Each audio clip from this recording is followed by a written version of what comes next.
Hello mga ka-kitchen! Welcome back to Kitchen Time with Anna. And today, let's make this healthy and flavorful salmon penne pasta. Let's start!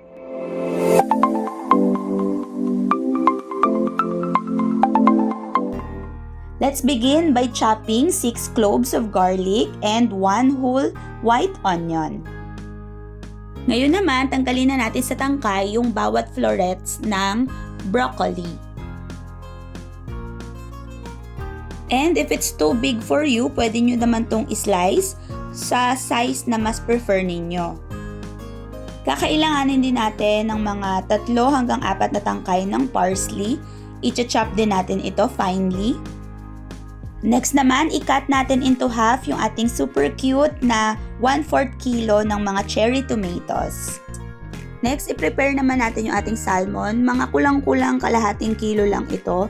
Make sure na napatuyo nyo na ng husto. Tapos tanggalin nyo na yung matigas na part, yung kanyang palikpik.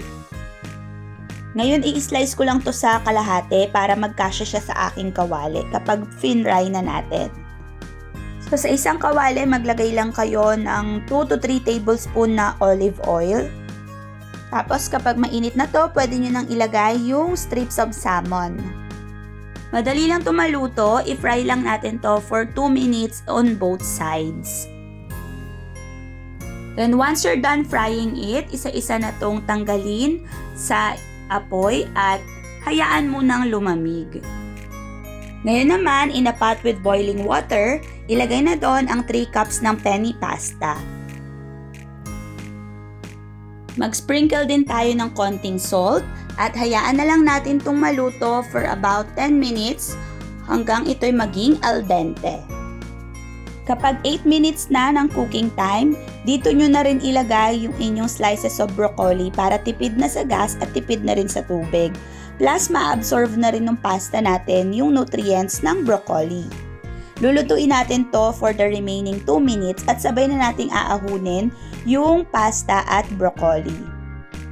Para ma-retain nyo rin yung vibrant green color ng broccoli, ay ilagay nyo to sa malamig o may yelo na tubig. Now we're ready to cook. Sa same pan kung saan nyo pinrito yung salmon, doon nyo na rin igigisa ang lahat ng ingredients. So first is yung ating sibuyas. Then after a minute, i-add na rin natin yung garlic. Saute natin hanggang sa maging very aromatic na ito. Then we can add our cherry tomatoes hanggang sa maging well-cooked na. Then eventually, we can add our pasta. Mix lang natin to all together hanggang sa maging well-combined. Mag-add din tayo ng 1/2 cup ng pasta water. Then, yung ating cooked salmon ay isa-isa na nating hihimayin. Tatanggalin lang natin siya sa balat. So, dahil malamig na to at luto na siya, madali na lang matanggal yung laman sa balat. Para naman sa mga pampalasa, maglalagay tayo ng 1/2 teaspoon na paprika, 1 teaspoon ng white ground pepper, and 1/2 teaspoon of salt. Halu-haluin hanggang sa maging well combined. And we can finally add our veggies.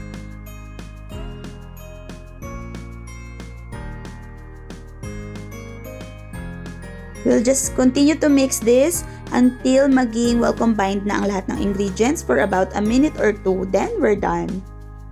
And just like that mga kitchen, meron ka na nitong napakasarap at napaka-healthy, madali lang gawin na salmon penne pasta with broccoli. I hope you can try this too.